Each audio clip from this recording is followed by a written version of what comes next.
ओम नमो नारायणाय. ओम मालती देवी नमो नमः. उगवला भानू तम गेली लया, उठा वेगी करा कार्यसिद्धी. या परमपूज्य ओम मालती आईंच्या हरिपाठातील वचनाप्रमाणे ओम मालती आईंच्या जन्मदिनी म्हणजेच गुरुवार दिनांक 20 सप्टेंबर 1923 म्हणजेच भाद्रपद शुक्ल एकादशीच्या पावन दिवशी प्रतिसूर्यच आपल्या पृथ्वीवर उगवला आणि पृथ्वीवरील अज्ञानरूपी अंधकार नाहीसा झाला. अशा या सर्वांच्या आदरणीय परमपूजनीय सद्गुरू ओम मालती आईंच्या जन्माला आज तिथीनुसार 100 वर्ष पूर्ण होत आहेत व त्यानिमित्त आज आपण सर्व येथे जमलेलो आहोत. परमपूज्य ओम मालती आई तसेच आपल्या आईंचे सद्गुरू परमपूज्य स्वामी शिवानंद सरस्वतीजी, इथे उपस्थित असलेले परमपूज्य स्वामी बलदेवानंद सरस्वतीजी, परमपूज्य दुर्गाप्रसाद स्वामीजी आणि श्रीमती राजलक्ष्मी देशपांडे या सर्व संतांना व मान्यवरांना अभिवादन करून व त्यांचे आशीर्वाद घेऊन आपण आजचा ओम मालती आईंचा जन्मशताब्दी महोत्सव सुरू करत आहोत. हा कार्यक्रम सर्वांच्या आशीर्वादाने उत्तम पार पडेलच यात शंका नाही. हा आनंदाचा उत्सव साजरा करण्याची तयारी साधारण 2021च्या गुरुपौर्णिमेपासून झाली.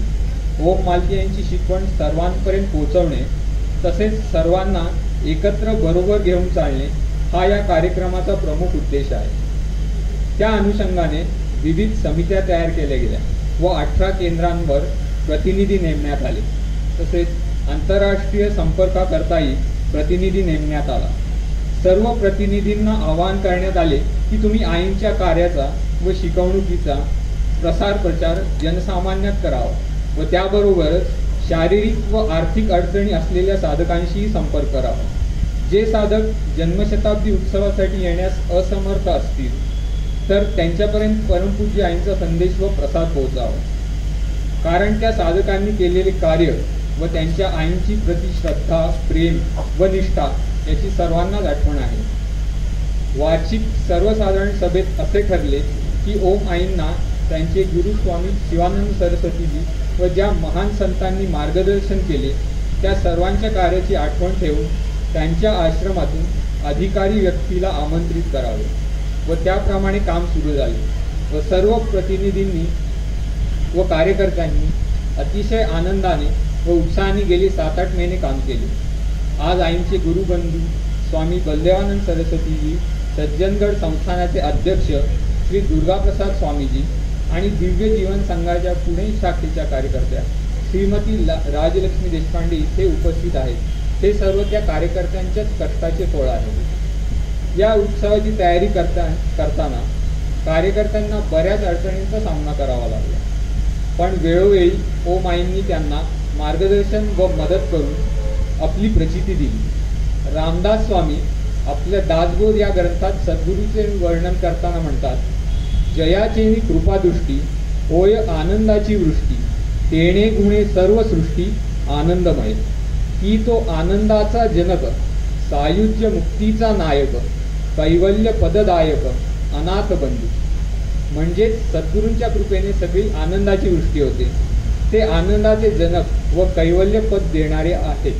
ते अनाथांचे बंधू आहेत. याचप्रमाणे ओम आई देहरूपात जरी नसल्या तरी सर्व साधकांना विविध प्रकारे ओम आईंचा अनुभव व प्रचिती येत आहे. ओम आई सदैव सर्व शिष्य परिवाराच्या पाठीशी ठामपणे उभ्या आहेत हेच यातून सूचित होते. आपल्या सर्व साधकांचा आनंद व उत्साहाने भरपूर असलेला सहयोग या जन्मशताब्दी महोत्सवाकरता मिळत राहील व आपले सर्व कार्यक्रम असेच उत्तम रीतीने पार पडतील. हरिओम. सद्गुरु ओम मालती आई की जय.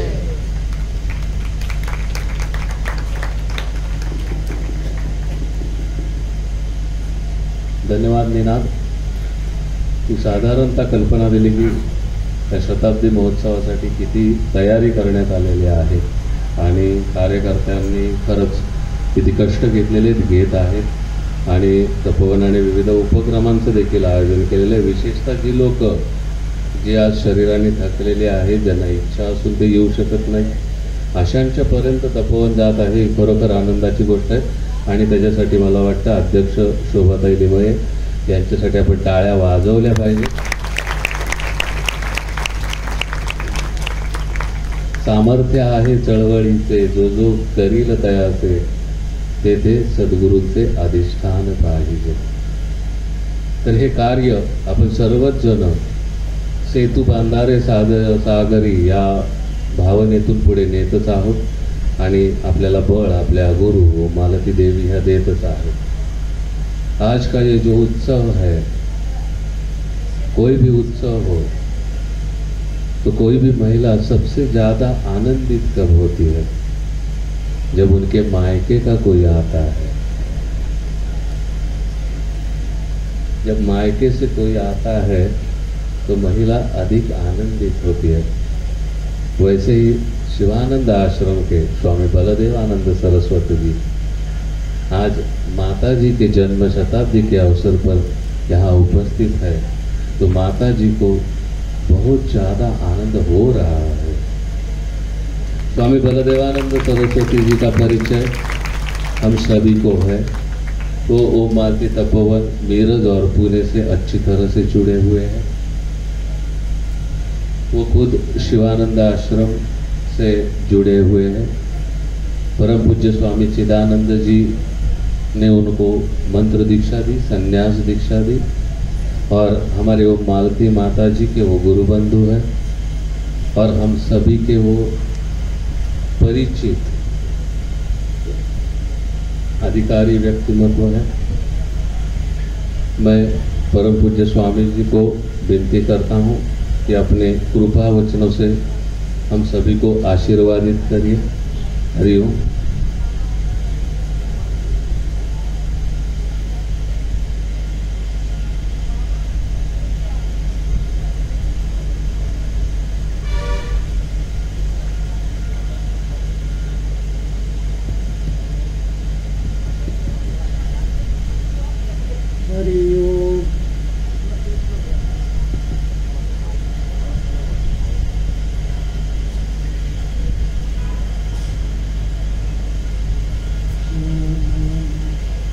सद्गुरुवान की जय, मालती आई की जय.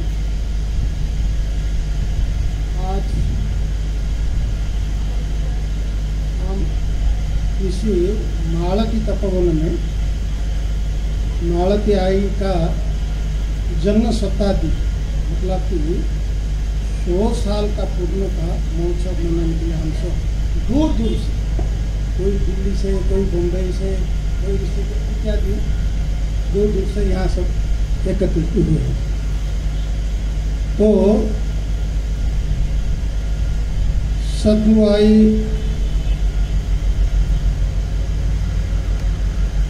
का जन्म शताब्दी का जो महोत्सव मना रहे हैं, वो एक ही महान तपस्वी और साधु, जैसा अभी माता जी का नाम का कोई परिवर्तकाचार्य, ऐसा कुछ बहुत मुझे आता ही नहीं, परंतु इतने बड़ा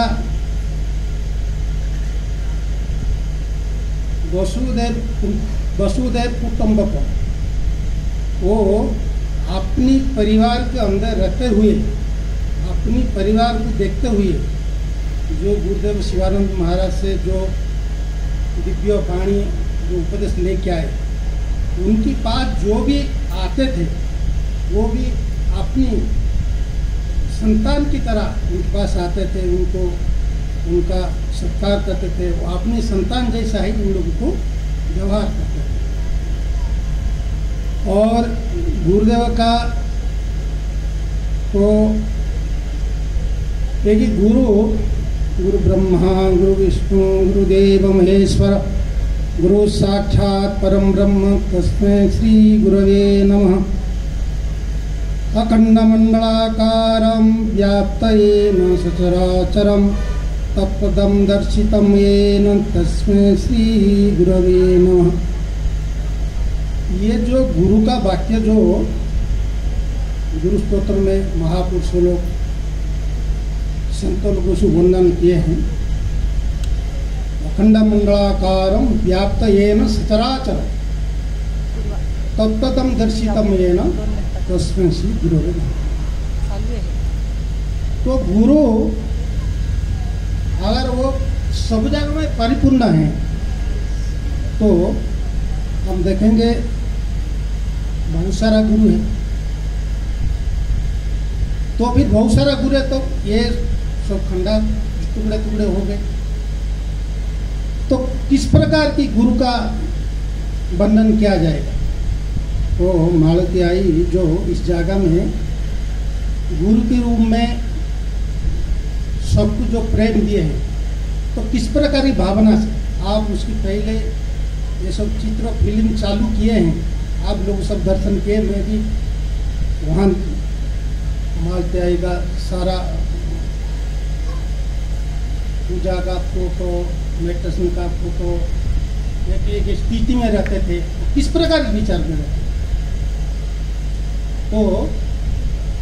तो ये सारा संसार, सारा संसार को अपनी जैसे, अपनी स्वरूप जैसे भी वो अनुभव करते। तो सदगुरु आई का जीवन में हम ऋषिकेश में बहुत बार माता जी को दर्शन किए हैं, 2-3 बार, बहुत बार दर्शन किए माता जी आई। जब भी यहाँ माता जी थे, उपस्थित थे, उस समय भी मैं 2000 में आया, उस समय भी माता जी को दर्शन किए हैं।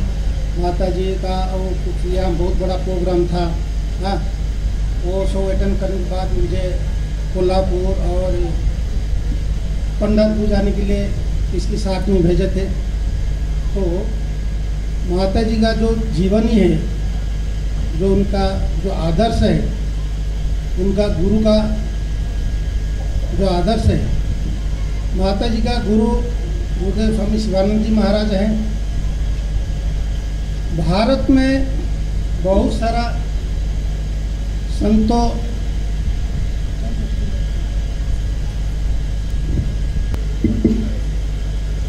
ओम हम लोग सब आई के पास आए हैं, तो आई का ग्रंथ सुन के, पढ़ के, या उनकी महिमा मगा सुन के हम इधर आए, आकर के हम उसे गुरु माने। इस प्रकार संसार में बहुत सारा गुरु आए हैं ये भारतवर्ष में। तो गुरु का उस गुण देख की, उसकी किताब पढ़ की सब आकर्षित, परंतु गुरुदेव स्वामी शिवानंद महाराज एक ऐसा महापुरुष है भारत में, वो कोई गुरु के पास नहीं गया है। ऋषिकेश में जब उन्होंने पहली बार आए, त्रिवेणी घाट में रहे, केवल भिक्षा करते थे और गंगा किनारे बैठ के जप करते थे, ध्यान करते थे। तो इसी परिस्थिति में स्वयं काशी से विश्वनाथ सन्यासी का रूप लेकर के दिव्य विभूत बन के अपना साथ में अपना परिकर लोक लेकर आकर के गुरुदेव स्वामी शिवानंद को सन्यास दीक्षा दे करके उन्होंने अंतर्ध्यान हो गया। बाद में फिर गुरुदेव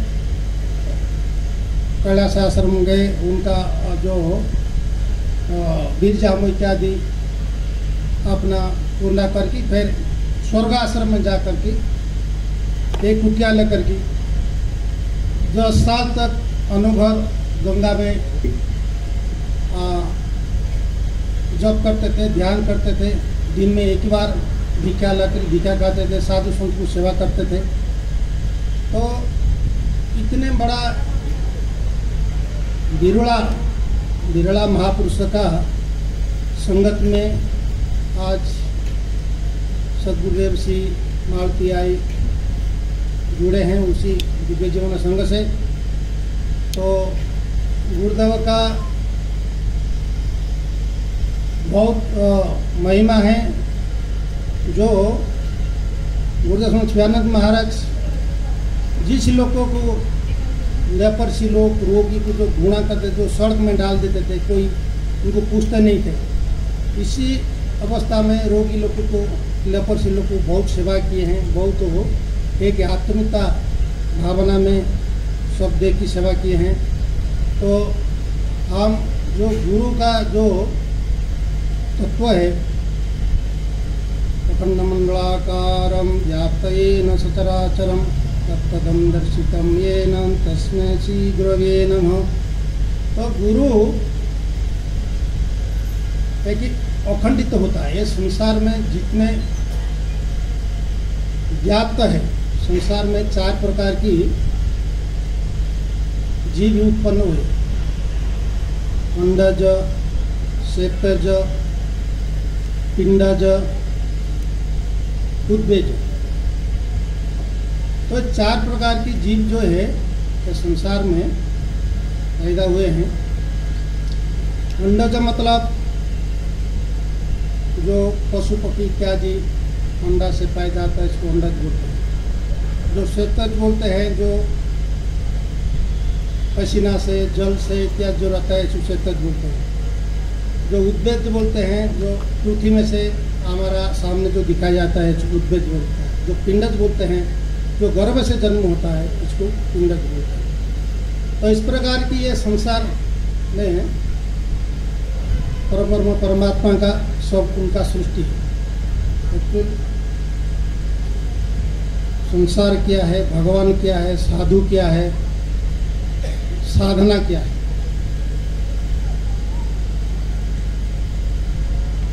तो हम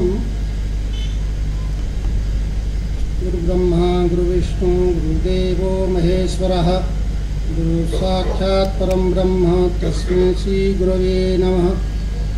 अरे यहाँ गुरु ब्रह्मा गुरु विष्णु गुरुदेव महेश्वर, ब्रह्मा को भी कैसे गुरु किए, विष्णु भी कैसा गुरु किए, देव का देव महादेव, इसको भी गुरु की संज्ञा दिए। तो जो निर्गुण ब्रह्म है वो संसार में शक्ति के रूप में सारा संसार में रहती है। एक तो व्यक्त है, एक ही अव्यक्त है। जो व्यक्त है ये सब संसार है, हम भी व्यक्त है। ये शरीर का संसार जो है, शरीर का अंदर जो अव्यक्त होगी जो काम कर रहा है, हाँ, उसको ब्रह्म बोलते हैं, भगवान बोलते हैं। तो व्यक्त शरीर जो संसार में दिखा देते हैं, अव्यक्त जो ये शरीर का अंदर जीव जंतु का अंदर रखकर जो काम करता है, इदम शरीर कौन्तेय क्षेत्रज्ञ, ये शरीर इदम शरीर कौन्तेय। तो 13वां अध्याय में भगवान बोलते हैं इदम शरीर कौन्तेय। इसी शरीर का अंदर जो ये क्षेत्र है, ये क्षेत्र को जो जानने वाला ज्ञान है, इसका अंदर जो शक्ति जो संचालन करता है, हाँ, इसको अपना 5वां अध्याय में बताया, द्वामेव पुरुषलोको चरचा अक्षर है बस। हाँ, अगर भगवान एक ही होता है तो हमारा शरीर ऐसा बढ़ता है घटता है क्यों? हम जैसे रहता है ऐसे ही रहते हैं। तो ये जो भगवान है, वो जो शक्ति है, तो शक्ति ही भगवान के रूप में आते हैं। गुरु ब्रह्मा गुरु विष्णु गुरुदेव महेश्वर गुरु साक्षात् परम ब्रह्म तस्मै श्री गुरवे नमः। तो वो ब्रह्म शक्ति ही विष्णु के रूप में आता है। तो निर्गुण ब्रह्म ही सगुण रूप में विष्णु के रूप में आता है। और जो ब्रह्मा है वो सृष्टि का प्रथम संतान है। जो देव का देव महादेव, जो ये देवता जितने हैं उनका से सबसे श्रेष्ठ है। हाँ, इसको भी उसका अंदर भी वही परमात्मा की शक्ति काम करता है। उनका भी डम्बर बोलता काम करता, उसका मेरे ऊपर भी और कोई है। तो इस प्रकार जो है, जो निर्गुण ब्रह्म ही सगुण रूप में आकर की राम कृष्ण लक्ष्मी सारंगधर सीतापति रघुवर राधे गोविंद विठल पांडुरंगा विठल पांडुरंगा विठल पांडुरंगा। लक्ष्मी सारंगधर, लक्ष्मी किसके पास रहता है? सारंग धनु किसके पास रहता है? सारंग धनु विष्णु पास रहता है। विष्णु पास है सारंग धनु रहता है। और विष्णु का हृदय से ही लक्ष्मी जो प्रकट हुई, लक्ष्मी सारंगधर सीतापति रघुवर, वही विष्णु वो निर्गुण सगुण रूप में आकर के राम के रूप में आता है। विष्णु जो विष्णु है वो लक्ष्मी सीता के रूप में आता है, और राम जो विष्णु है वो राम के रूप में। लक्ष्मी सारंगधर सीतापति रघुवर। तो भगवान ठहरे राम के रूप में आकर के परशुराम ला करके उसको सारंग धनु देते हैं। लक्ष्मी सारंगधर सीतापति रघुवर रात, वही राम और सीता फिर राधा कृष्ण मन किया आता है। लक्ष्मी सारंगधर सीतापति रघुवर राधे गोविंद विठ्ठल पांडुरंगा। ये तो वही राम कृष्ण फिर विठ्ठल रुक्मिणी के रूप में आकर के पूजित होता है। तो वो निर्गुण ब्रह्म ही सगुण रूप में संसार में सब व्याप्त है। और गुरु कैसे होता है? वही भी गुरु भी वो निर्गुण ब्रह्म से सगुण रूप में गुरु के रूप में आकर के गुरु गोविंद दो खड़े ताके लागो पाय बलिहारी गुरु मोए गोविंद दियो बताई। तब भगवान तत्व को गुरु ही बताते। तो हम जब साधना करते हैं, हम जब गुरु का मार्ग में चलता है, अंतिम में गुरु ही हमको वही परम ब्रह्म को दर्शन कराता है, उसमें लीन कराता है। तो वो निर्गुण ब्रह्म ही गुरु के रूप में आते हैं, और नानादि अवतार के रूप में भी आता है। राम कृष्ण विष्णु इत्यादि, विठ्ठल जगन्नाथ। कोई कृष्ण अवतार के बाद फिर जगन्नाथ अपने शरीर छोड़ते हैं, फिर जगन्नाथ रूप में प्रकट होते हैं। तो भक्त और भगवान, गुरु और शिष्य, ये सब वो एक ही बराबर होता है। गुरु जो एक बार जो शिष्य का हाथ थाम लेता है, वो जब तक उस तत्व को नहीं पहुंचाता है तब तक उसको वो छोड़ता नहीं। कई जन्म लगने पर भी इसको सुतत्व को पहुंचा देता है। अब भक्त भगवान का भी इस प्रकार जन्मांतर उनका जो लीला होता है।